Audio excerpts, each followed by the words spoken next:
शिवन्या किचनमध्ये तुम्हा सर्वांचं स्वागत आहे। आज आपण बुंदी न पाडता झटपट बनणारे मोतीचूरचे लाडू कसे बनवायचे ते पाहणार आहोत। त्यासाठी मी इथे 1 वाटी बेसन घेतलेला आहे। आता हे बेसन आपण एका बाउल मध्ये घेऊयात। आता मी इथे 1 वाटी बेसनला अर्धी वाटी पाणी घेतलेलं आहे। हे आता थोडे थोडे पाणी टाकून आपल्याला बॅटर बनवायचं आहे। एकदम जास्त पाणी नाही टाकायचं, पीठ पातळ होण्याची शक्यता असते। अजून एक्स्ट्रा पाणी लागलं तर तुम्ही टाकू शकता। हे बघा, आता माझं ही बॅटर थोडंसं घट्ट आहे। मी याच्यामध्ये अजून थोडं पाणी टाकते।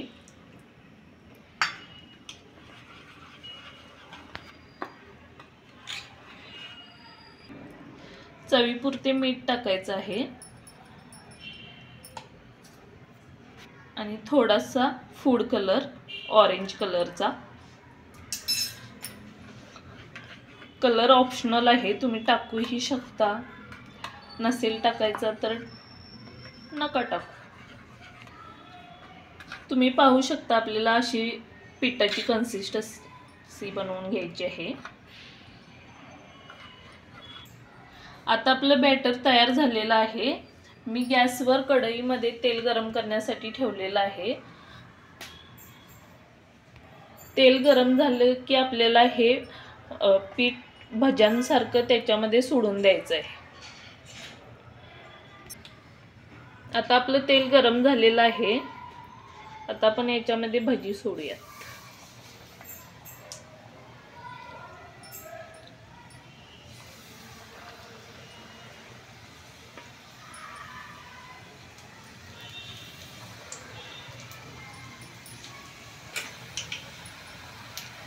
आता हे आपल्याला तळून घ्यायचं आहे।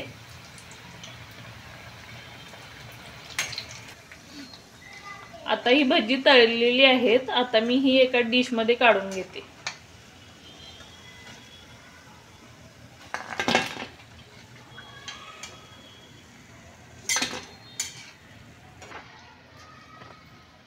अशा प्रकारे सर्व भजी आपण तळून घेऊयात।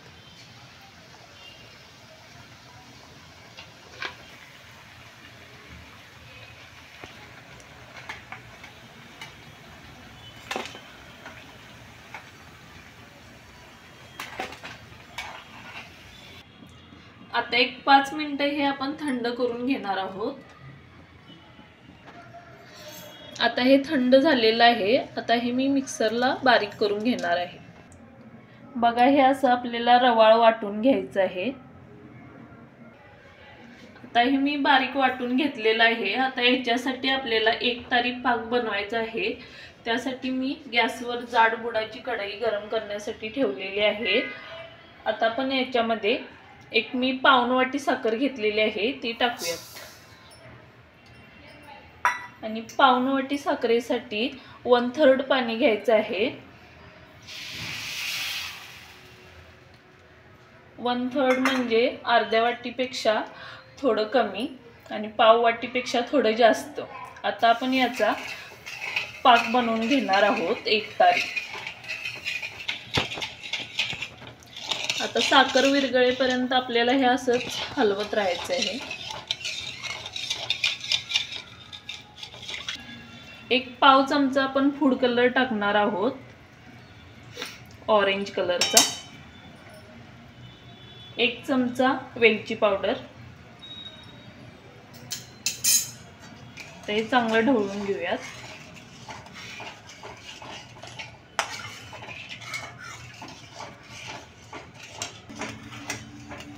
अजून एक 7 ते 8 मिनिटं आपल्याला लागणार आहेत पाक तयार होण्यासाठी। तुम्ही पाहू शकता साखर कशी फसफसून आलेली आहे।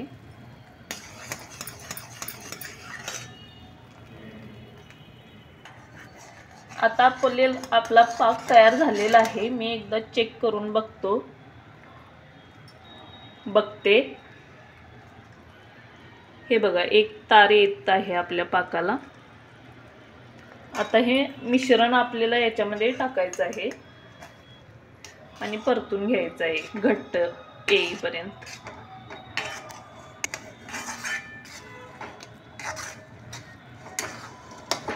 आणखी एक थोडा वेळ आपल्याला हे परतून घ्यायचं आहे कोरडं कोरडं होईपर्यंत.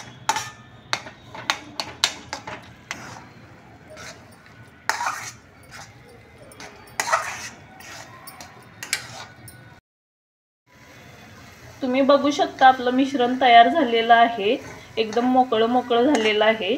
आता हे मी एका डिश मध्ये काढून घेते.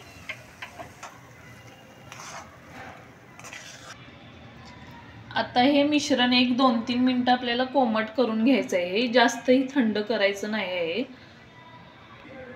एक 2-3 मिनिटं झालेले आहेत. हे मिश्रण आता कोमट झालेलं आहे. आता आपण याचे लाडू वळवून घेणार आहोत.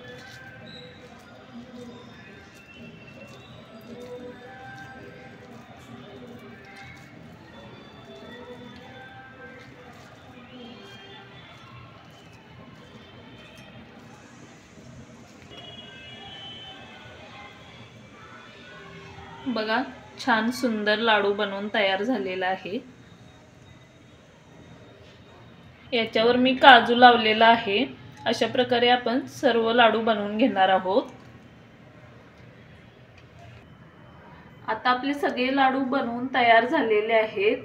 तुम्हीही ट्राय करून बघा आजची रेसिपी आणि कशी वाटली ही नक्की कळवा कमेंट बॉक्समध्ये. आजचा व्हिडिओ आवडला असल्यास लाईक, शेअर आणि सबस्क्राईब करायला विसरू नका. पुन्हा भेटू अशाच एका नवीन रेसिपी सोबत. थँक्यू.